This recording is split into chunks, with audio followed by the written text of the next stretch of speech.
Good morning student. Today we will discuss on credit creation of money.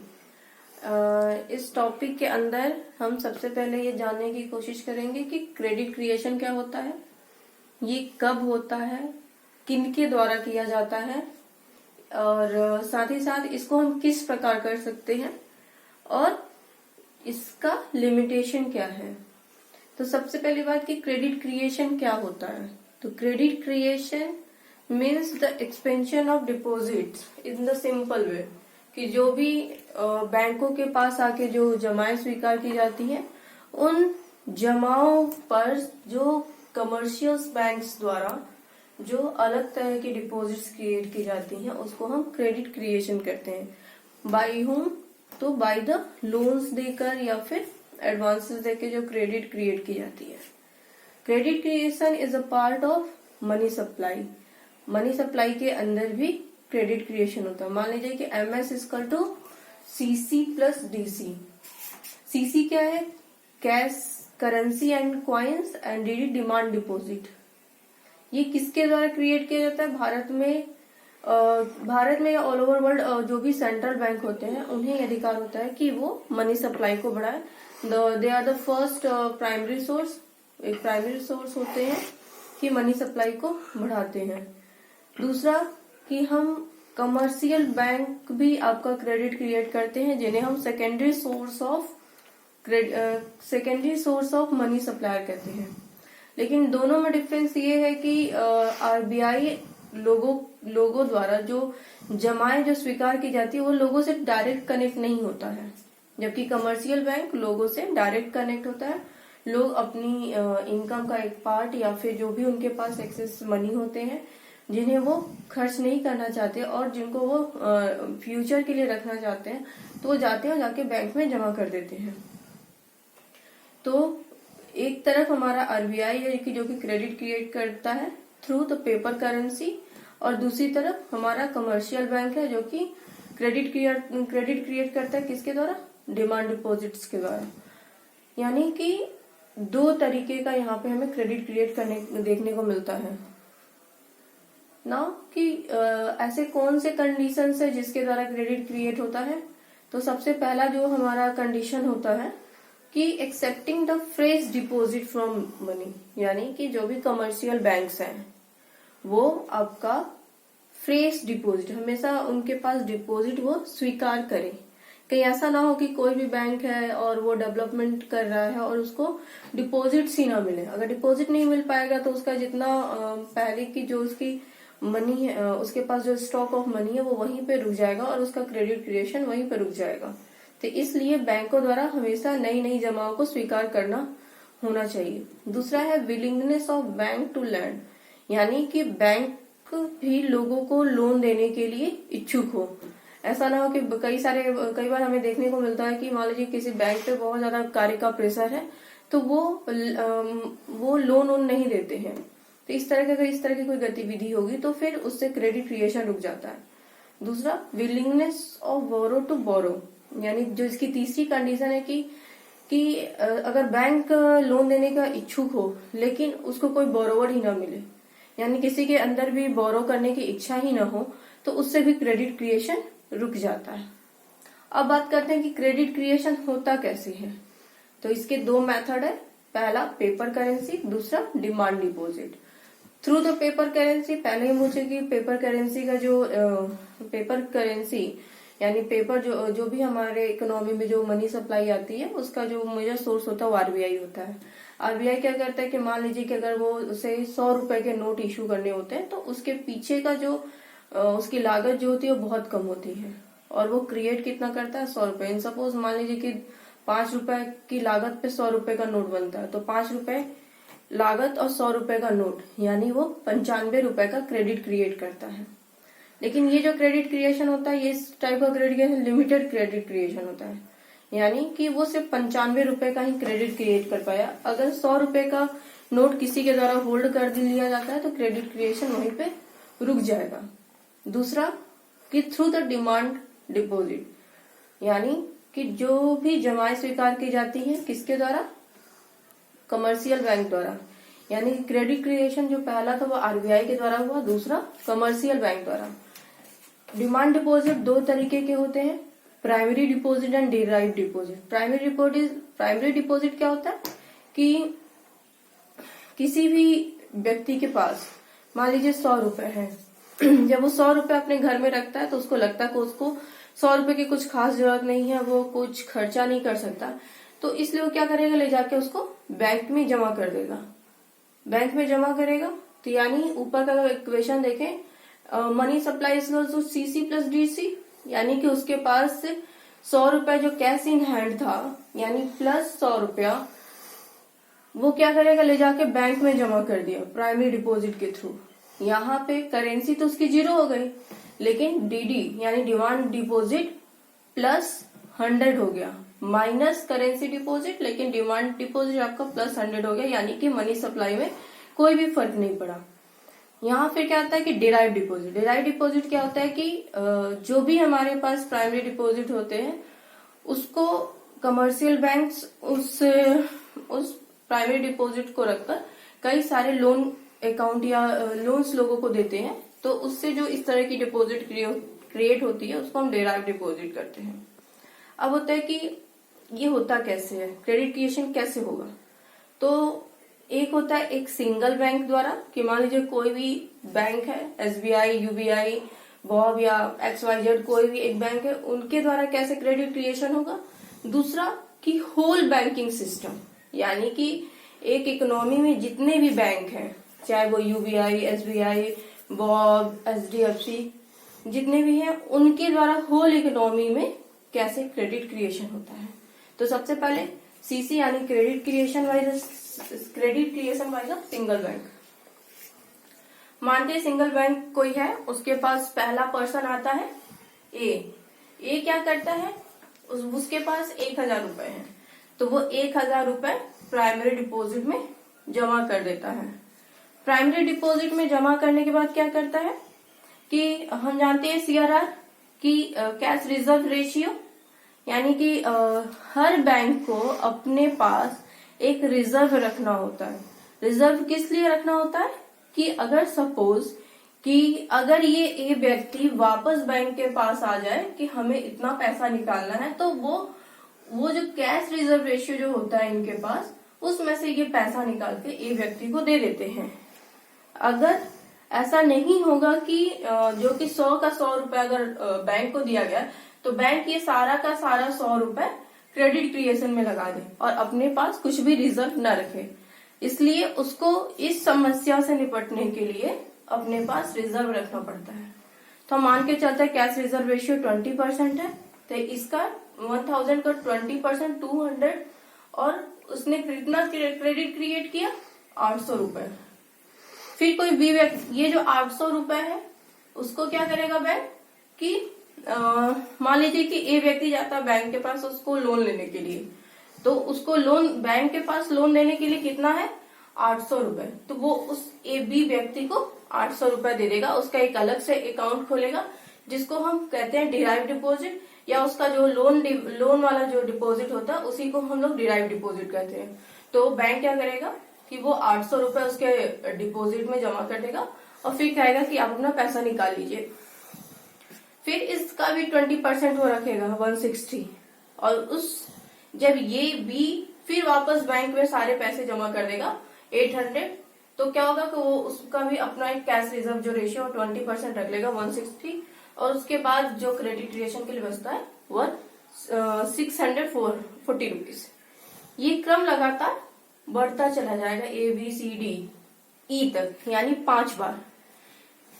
1000 के बाद ये primary deposit है, इसका वो कितने गुना वो क्रेडिट क्रिएट कर सकता है 5000। क्यों है ऐसा? क्योंकि क्रेडिट क्रिएशन और CRR यानी जो कैश रिजर्व बैंक को अपने पास रखना है, उन दोनों के बीच में इनवर्स रिलेशनशिप होता है। यानी कि यहाँ अगर हम देखें original deposit into credit multiplier coefficient. Credit multiplier coefficient क्या है हमारा 1/R, यानी 1/CRR। तो अगर ये 10% है तो हमारा जो टोटल क्रेडिट क्रिएट होगा, कितना होगा, 10 टाइम्स होगा। यानी यहाँ पे देखिए क्या है कि यहाँ पे हमारा 1000 है और कैश रिजर्व रेशियो 20% है। यानी कि ये जो 1000 है इसका सिर्फ 5 गुना ही क्रेडिट क्रिएट हो सकता है, वो है 5000। ठीक उसी तरीके से इसका CRR 20% है तो 1000 हो जाएगा और टोटल 4000 का क्रेडिट क्रिएट करेगा। इसको हम एक और तरीके से भी समझ सकते हैं, balance sheet of bank. Balance sheet में क्या होता है, एक तरफ लिक्विडिटी होता है और एक तरफ एसेट होता है। जब मान लीजिए एक व्यक्ति 1000 रुपीज बैंक में लाके जमा कर देता है तो बैंक की लायबिलिटी क्या होगी, बढ़ जाएगी, उसके पास 1000 रुपए हो जाएगा। या फिर हम इसको एक सिंपल एग्जांपल से भी अलग देख सकते हैं कि मान लीजिए कोई एक व्यक्ति है एक्स, उसने 100 रुपया जमा किया बैंक में, तो बैंक के पास लायबिलिटी हो गई 100 रुपए की और उसको चूंकि 10% उसका रिजर्व रखना है तो हो गया कितना, 10 रुपए उसने रिजर्व रख लिए और लोनेबल यानी कि लोन देने के लिए उसके पास 90 रुपए हो गए जो कि उसका एसेट है। फिर सेकेंड फॉर्म में क्या होगा कि मान लीजिए कोई व्यक्ति वाई आता, उसको लोन की जरूरत है तो बैंक क्या करेगा कि जो 90 रुपए उसके पास जमा है, जो उसको लोन देना है 10 रुपए छोड़कर रिजर्व के, तो वो उसके लिए एक अलग से डिपॉजिट क्रिएट कर देगा 90 रुपए का और फिर वही प्रोसेस करेगा, 10% उसका रखेगा 9 रुपीज और लोनेबल के लिए 81 रुपए।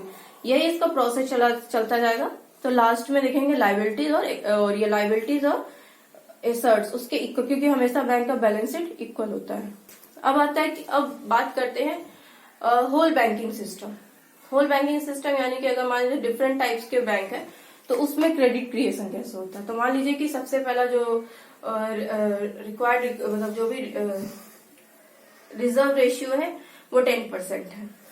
ये नेक्स्ट एग्जांपल है, यूबीआई ने 1000 रुपए का डिपॉजिट किया, उसको 10% रखना है यानी इसमें से 100 रुपया उसने रिजर्व रख लिया और 90 रुपए का लोन क्रिएट कर दिया।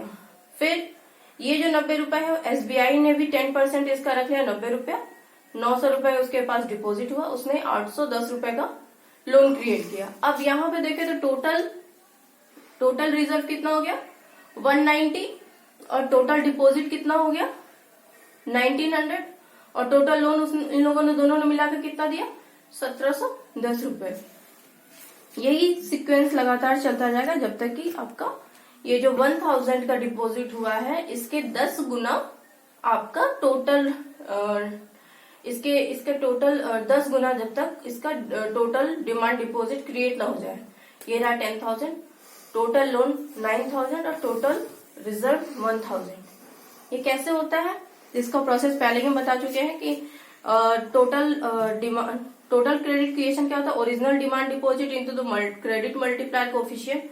क्रेडिट मल्टीप्लायर कोफिशिएंट क्या है 1/CRR। ये अगर 10% है 1/CRR अगर आपका 10% है तो टोटल हमारा क्रेडिट कितना क्रिएट होगी 10 गुना। अगर मान लीजिए कि यही कैश रिजर्व रेशियो घट के 5% हो जाता है तब हमारा ये जो इनिशियल डिपॉजिट है वो कितना क्रिएट होगा 20 टाइम्स। लेकिन अगर इस आरआर को बढ़ाकर हम 10% कर दे 20% कर दे तब हमारा initial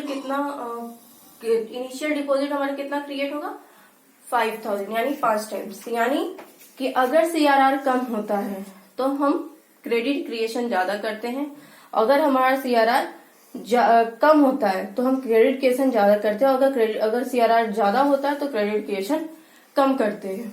now we are focused on कि क्रेडिट क्रिएशन क्यों किया जाता है। हम सब जानते हैं क्रेडिट क्रिएशन मनी सप्लाई का पार्ट होता है। अगर क्रेडिट क्रिएशन ज्यादा होता है तो मनी सप्लाई बढ़ती है, अगर मनी सप्लाई बढ़ेगी तो लोगों के पास कैश इन हैंड बढ़ेगा।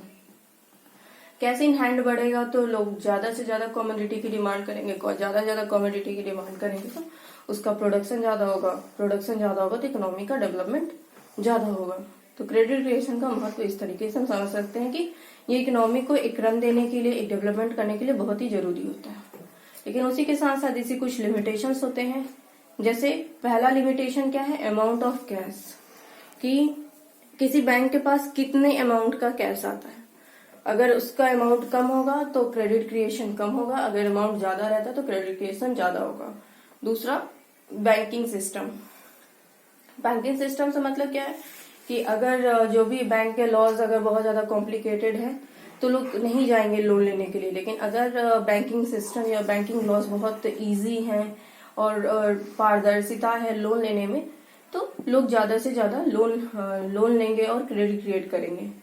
फिर कैश रिजर्व रेशियो, हर बैंक के पास अपना जो भी उनके पास जो जमाएं आती हैं उनका एक सर्टेन अमाउंट उनको रिजर्व रखना होता है।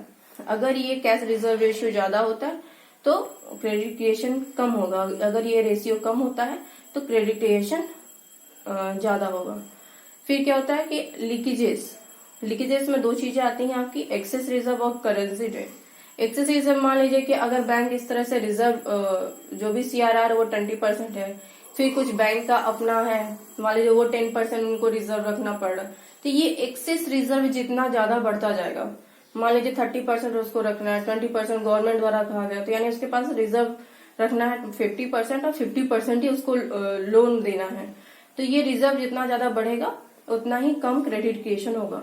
करेंसी रेट, अगर लोगों के अंदर मन में आ जाए कि नहीं ये बैंक डूबने वाला है या फिर कुछ भी प्रॉब्लम्स आएगा और लोग चले जाते हैं बैंक के पास अपनी करेंसी निकालने के लिए, तो उससे भी क्रेडिट क्रिएशन रुक जाएगा, क्योंकि लोग अगर बैंक के पास जाकर अपना पैसा निकालेंगे तो बैंक के पास क्या होगा कि बैंक के पास पैसा कम हो जाएगा और वो अपना क्रेडिट नहीं क्रिएट कर पाएगा।